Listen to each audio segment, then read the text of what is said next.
Good afternoon, friends. Today we have a very special guest with us who will tell us about new strategies in the domain of skill development towards achieving the goal of Atmanirbhar Bharat. A very warm welcome to you, Mr. Kumar, to the Bridge India Forum.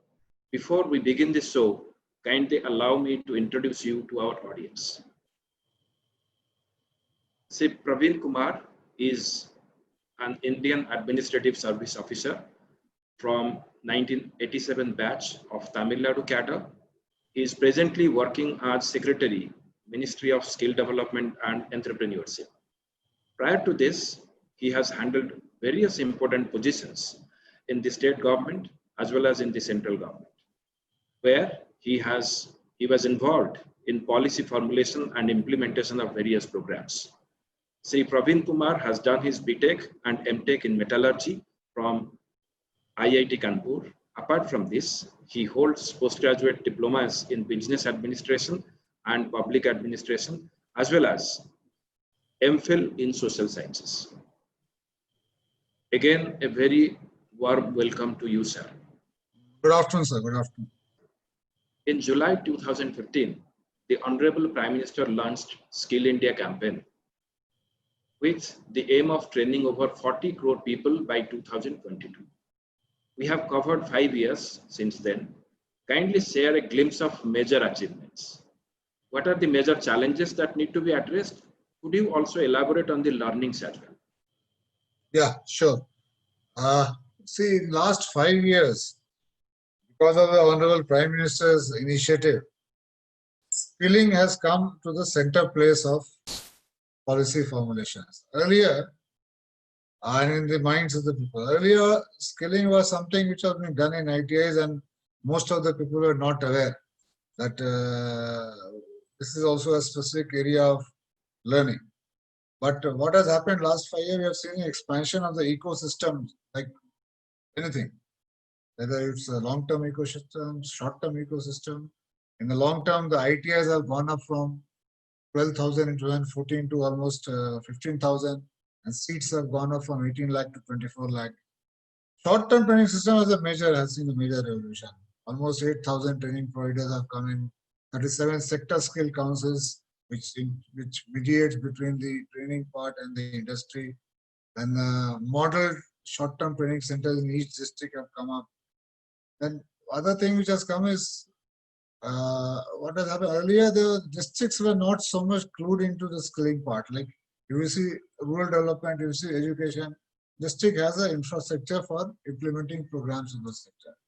So now, last year we have brought in the district skilling committees, which will look at the district needs of the skilling needs of the district. And then some higher level institutions have also come up in the last 5 years, including Indian Institute of Skills, then state skill universities. So that is one part. Expansion of the ecosystem has occurred. Second part, what has occurred is the industry connect. Sure. That has gone up. Because both in the short term and long term, short-term training as such is driven by the industry through the sector skill council. There are 37 of them representing 37 sectors. Similarly, in long-term, ITIs, the Director General Training has around 40 sector committees where the industry is there, who keep on evaluating the courses and what changes should be brought in. Third thing which has happened is this apprenticeship. A lot of changes have taken place. The Act has been amended, the rules have been amended, new program has been launched. So the apprenticeship has gone up from 1 lakh per year to almost 2.5 lakh per year. But still a long distance is to be traveled in as far as apprenticeship is concerned. Fourth, quality has improved over time. Because that I see only one parameter, because who is to judge the quality? The user, the industry. He has to judge the quality. Yes, sir. So the placement is a good indicator of how the quality has gone up. So placement has gone up from 10% to 51%, a big jump, but there's still a big gap. 51%, 49% are still getting not placed. Maybe a lot of reasons, not necessarily quality, but that is. And other thing which has happened, that instead of everyone giving random courses, training random courses, plumber, I training as a plumber, while training as a plumber will have a different.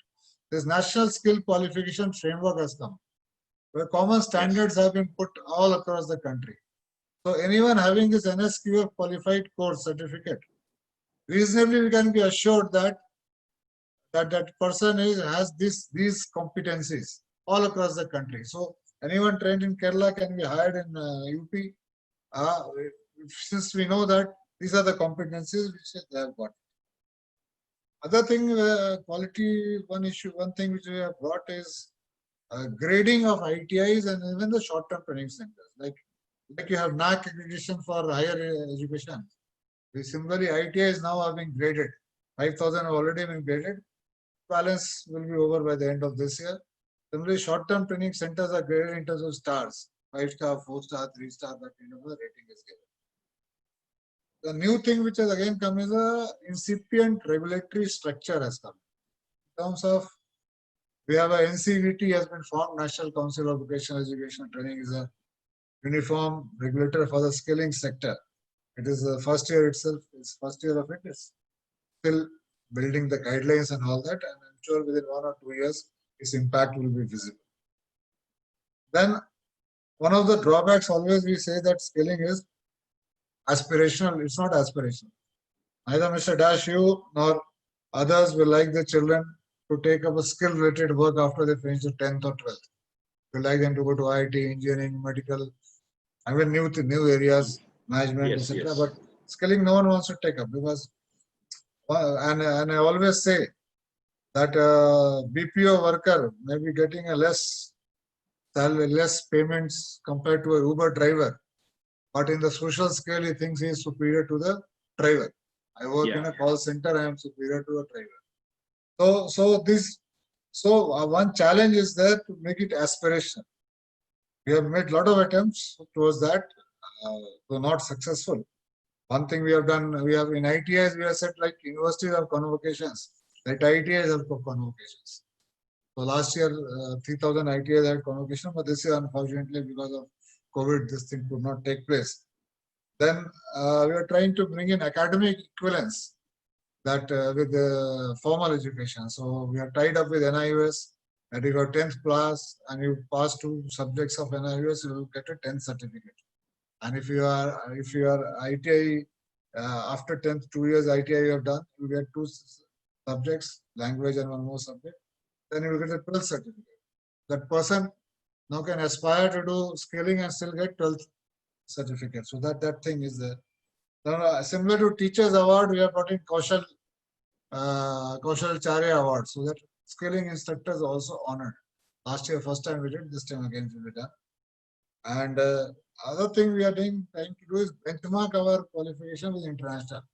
So we have a chance that I can go abroad, I can go to Kuwait, I can go to USA, I go to Australia for skilled jobs. But a lot of distance is still to be traveled. In spite of all these constraints in the last 5 years, under the central government ecosystem, around 5.5 crore people were trained in the last 5 years, including all other central ministries, our ministry, short-term, long-term. And I expect an equal number would have got trained in the state government. So we are far from the 22 crores target, but it's a big jump from what used to take place earlier. Right. 20-30 lakhs used to get trained every year. Now we have almost a crore getting trained every year. But as you said, lot of lessons, lot of issues are still to be addressed. Short-term training and even long-term training is more supply-driven. Supply-driven in the sense that since the training institutions are there, we have to give training for them. The demand-driven is not coming in. Is not meaning. Demand-driven, both kind of demand. Demand from the industry, that is factored in slightly by the all sector skill councils. But demand from persons themselves, I want to do skilling. So 10 people demand that I want to do the skill, so you give them the skill. Training avoid, so that has not come in. It's still supply driven. Since I have a infrastructure for giving training in beauty, so I'll keep on giving training in beauty. Even though how the supply side, how the demand side can be addressed? I'll come to that. We have. Let me finish what are the weaknesses. I will tell you how it can be addressed. Sir. or straight away again. See what we are doing. Two things we are doing for the.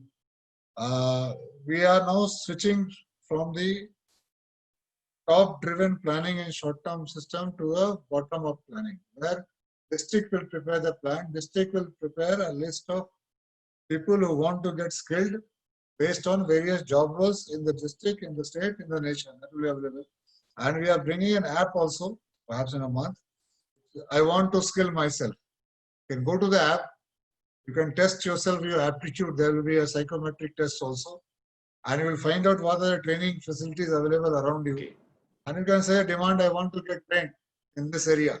I want to get in cosmetics or something. And then if the critical mass of 20 people are formed in the district, then a training provider will be provided for giving that training to them. So we'll take training to their doors instead of trainers coming to the training providers' doors, where training providers find it convenient. So that is one part.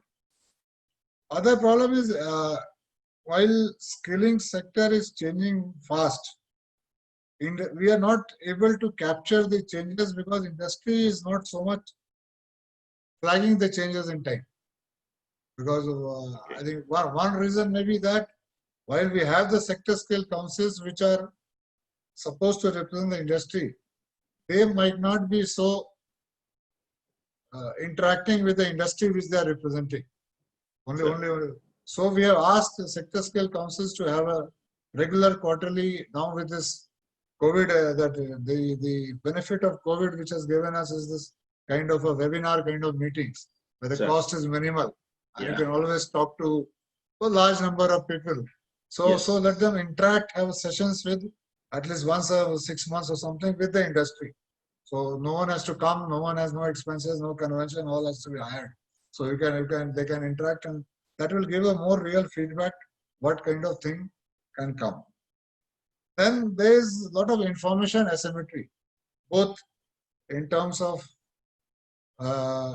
people who are skilled, don't know where the jobs are, and people who have jobs who want to take people don't know where skilled people are. That is one information asymmetry. The second one is, if I want to skill myself, I don't know where should I go for skilling myself. Suppose I want to become a plumber. I don't know at all, unless because that gap is there. And again, the dependence on government is still high. The skilling system is being driven by the government funds. Market is not coming. If I have good skilling courses, I don't see why anyone will not pay a fee if he is assured that I will get a job. People pay 22 lakh rupees to get an admission in IIM because they know they will get a job. Or in 30 lakh rupees in ISB because they know they will get a job. So that's why dependence on government is still being driven by the government schemes. These are the broad, achievements and weaknesses I think that would have summed up. That brings me to the next question. Sir, on the skilling front, only less than 5% of our country's labor force is skilled. Whereas in countries like Japan, South Korea, it is 80% and 96% respectively. So does the ministry recognize this, and how the ministry is planning in the short, medium and the long term to overcome this challenge? This challenge is unique to India because if you see the structure of the Indian economy, 90% is informal. Correct. And in the formal also, I think almost 80 to 90% are those which are less than size 10 employed people. Small is a bigger number. Yeah. And we have seen that demand for skilling is very less. Demand for formal skilling, I don't say demand for skilling. Demand for formal skilling is very less in the informal sector and in this small units. They will prefer to, because the costs go up when you have a formally certified person joining it. So they want to, I think the culture in India is to have that what I call informally chotu culture. A plumber comes to your house, he will have one assistant who will call him Chotu, and he has the most popular name. And he will get trained and then he will become a plumber. So that culture is there. So we have brought in the RPL, that recognition of prior learning, so that all these informal sector people at least get certified and fill in the gaps which they might be there in the knowledge. Okay. So our skilling basically was targeting that with speed, quality, and standards. That's our target to go about it. And again, I say that we will skill any kind of a skill which the industry demands. So challenge is to make the formal sector is already, the large formal sector is already taking skilled people. Many of them are skilling themselves. Tata, Yes, etc., are skilled themselves. PSUs, they have their own skill training center. So we have to convince industry to shift to the skilling people. So that is industry connect has to be done, because those are important areas. Other thing what we have done is that we have written to all our ministries who have all infrastructure schemes and other schemes, that this is kind of a skills we are having, and if you want any additional skilling to be done or numbers more, we are ready to skill them.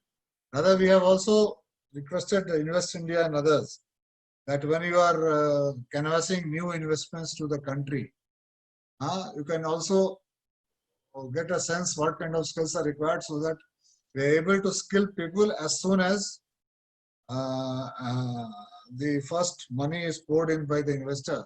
Our skilled personnel army is ready to serve them. Then we are reforming most of our verticals, which effect we'll see in another 12 months, both short term, long term, etc. We are planning to expand the ITIs, increase the seat capacity from 25 lakhs to 60 lakhs. Short-term training also, we want to change the whole paradigm of the short-term training.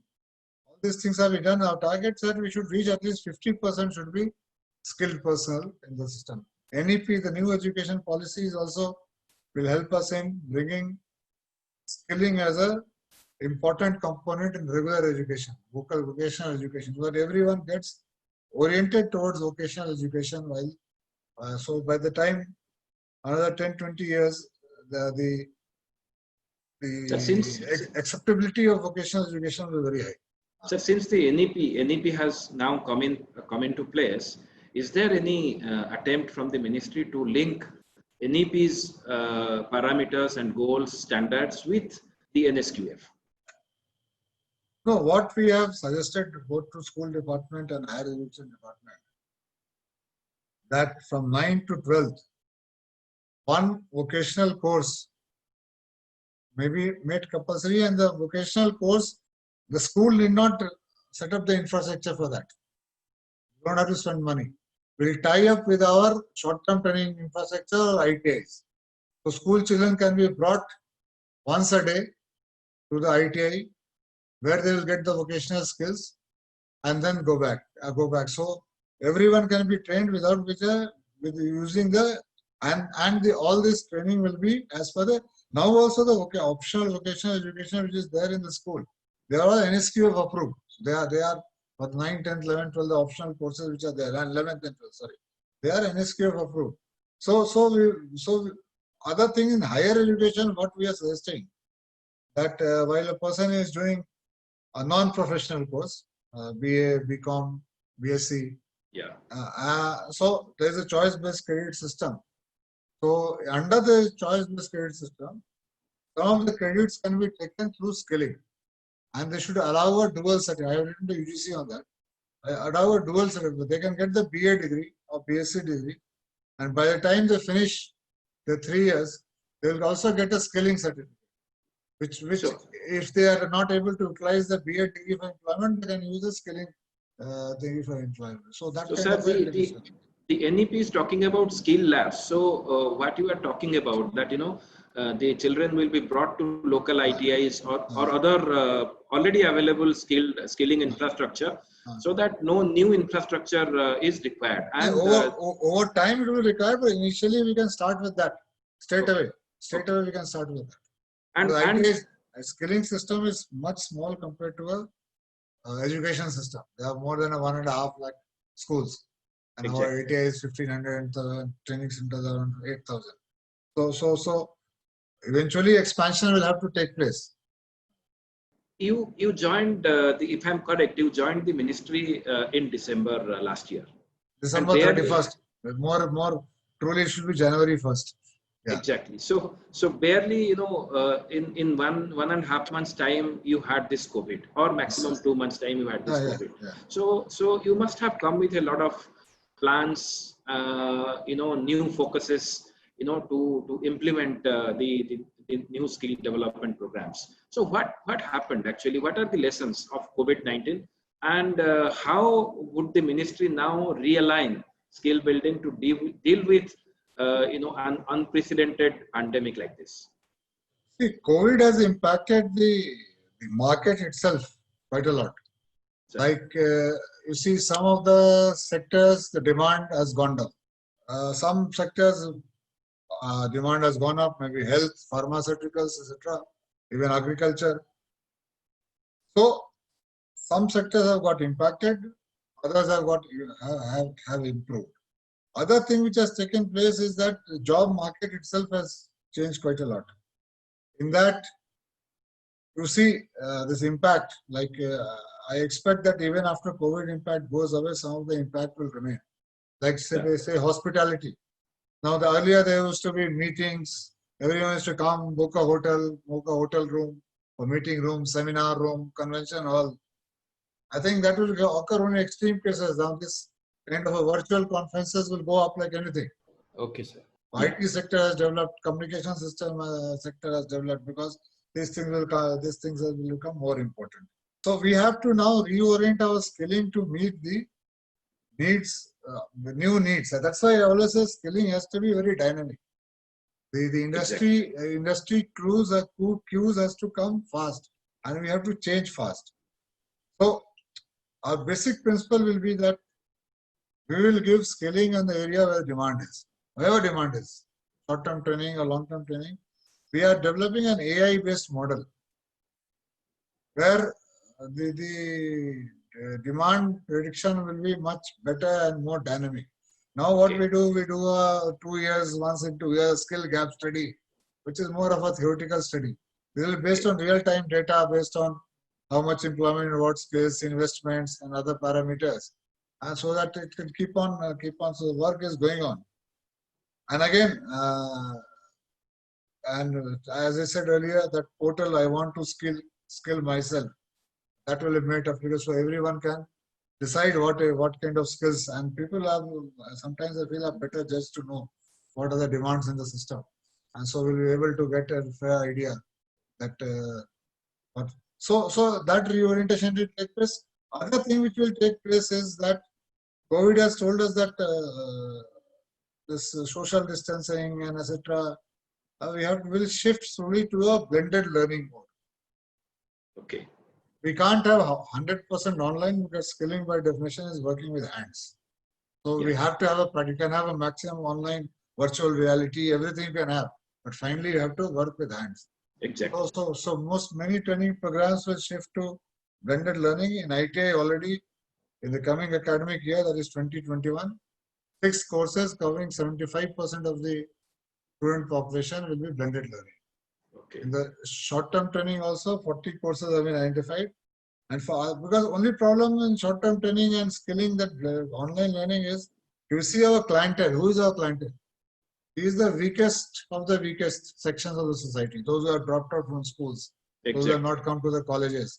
So they don't have an iPad or a laptop or a desktop to absorb content which is as given in either NPTEL or SWAYAM portal, etc. That can't be absorbed by them. What do they have? Mostly, maximum they have a 3,000 to 5,000 rupees smartphone. Exactly. Which they consume in terms of videos, etc. They use for consuming. Our content has to be oriented to make them available on those kind of smartphones, and not that you keep on clicking, going deep diving and online content and keep on learning. So it has to be a blended, mentored learning in the online system. So that content development, we have requested sector skill councils to slowly shift to content development. We've also asked NSDC to advance funds to the sector skill councils, because content development is a costly thing which gets recovered fast, because after that online becomes small. All those things we are trying to do as far as So, sir, COVID impact is concerned. now the Honorable Prime Minister has given a clarion call for Atmanirbhar Bharat. So what kind of changes that you are forcing in the ministry so that there is synergy between the two, between skill development and Atmanirbhar Bharat? And Atmanirbhar Bharat, by its inherent design, means more entrepreneurial ability, more entrepreneurial spirit. So how skill development will bring about more entrepreneurial spirit in the economy so that we become Atmanirbhar? See, I'll divide this question into two parts. Sir. One thing is, see, Atmanirbhar Bharat, we are focusing more on shifting from imports to local production and also production for the world. Yes. Both, vocal for local and local for global. Yes. So both.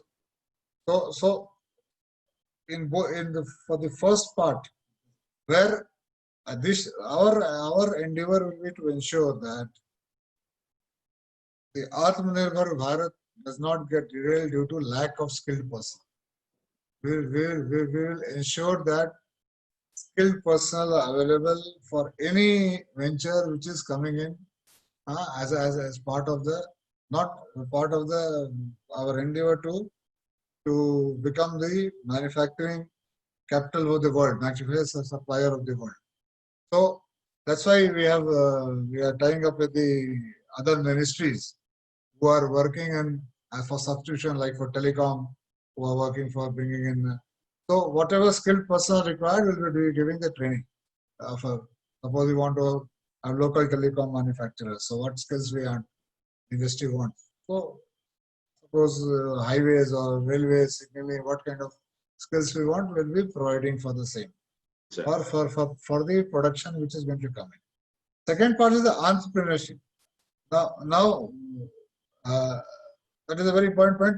You should realize that our skilled employees, skilled training people are not who will set up a startup India or other India kind of thing. They are small.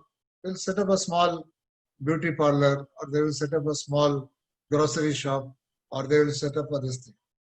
But we should move them, like which they will set up a plumbing agency to help all in the area, whatever plumbing jobs come, they can become or they can join with the urban clap kind of thing so that they can offer their services. So entrepreneurship has been, we are bringing a new scheme where from the skilled ecosystem itself, we'll do an orientation to them all in the final month of their program, and find out who are interested in entrepreneurship. Now, entrepreneurship is something which is very inherent. A very bright person may not become entrepreneur. May not like to. We like prefer a paid job, and a person who is not very bright may have the talent to become an entrepreneur. Risk-taking capacity is not same from one person to other person. So after that, they will be taken through an intense 2-month, we have named as mini MBA. Yeah. Not MBA, 2-month mini MBA, which will also at the end of it, they will have a proper project report in their hand, which they will themselves develop, and they will be attached to a mentor also, and local funding through the banks at the end.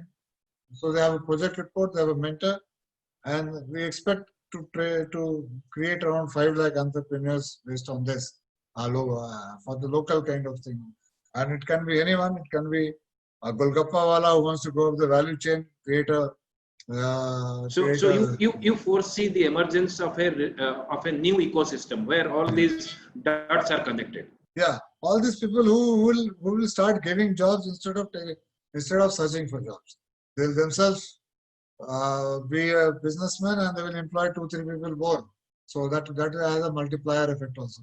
Exactly. Sir, as you have very rightly said, that this pandemic has created opportunities for new opportunities for many sectors, and because of that, we are going for new ways of managing our work through online, through technology. So in this context, this artificial intelligence, Internet of Things, robotics, cyber security, all these are coming up. So how the ministry is planning to transform the skilling curricula to trigger a transition to an ecosystem which fosters new age skills and innovative mindset? See, already we have taken steps to moving towards what we call Industry 4.0 courses, which you have mentioned, that Internet of Things and Yeah. cloud computing, blockchain, etc.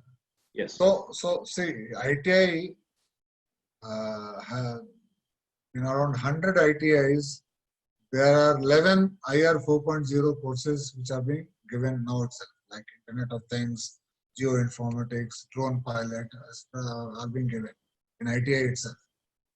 And in short-term training also, we are having advanced courses like cloud computing, IoT, data analytics. It's more of fee-based because these requires a higher level, basic level of learning. Sure. Straight away, a 10th dropout, you can't ask them to do data analytics. So more people who are either already graduates or maths or people who are doing these courses. And this will be expanded. I mean, this IT, but we should not be glamorized by this IR 4.0 essential. But the basic skilling also will remain. It won't go away. It will go away in future, perhaps when driverless car comes and other things come as different issue. But we have tied up also with some of the majors like Microsoft, Google, etc. for giving courses, etc. So that certification is done. So this is a very dynamic process. So based on the requirement, we'll keep on expanding, especially sector. And this is one area where I see that people are ready to pay to learn. And this is aspirational also. The middle class is not averse to doing it.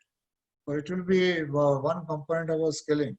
And all these areas will be taking action. But the concerned sector skill committees in the short-term system and the sector course committee in the ITIs, they are on the top of it. They are already addressing issues.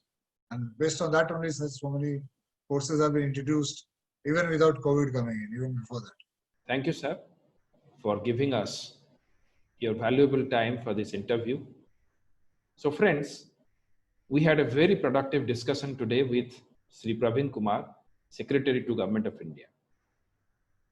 The key takeaways of the discussion are: formal skilling ecosystem has expanded vastly in the last 5 years. District skilling committees are now in place to push bottom-up planning. 5.5 crore people have been trained by central ministries in the last 5 years. Placement has gone up to reach 51%. There is increased thrust on pushing up demand side of skilling. Skilling sector being ramped up to meet demands of Atmanirbhar Bharat. 5 lakh entrepreneurs will be created to spur local businesses. ITIs will gradually provide Industry 4.0 courses developed in collaboration with Microsoft and Google. Thank you very much for listening to Bridge India discussion.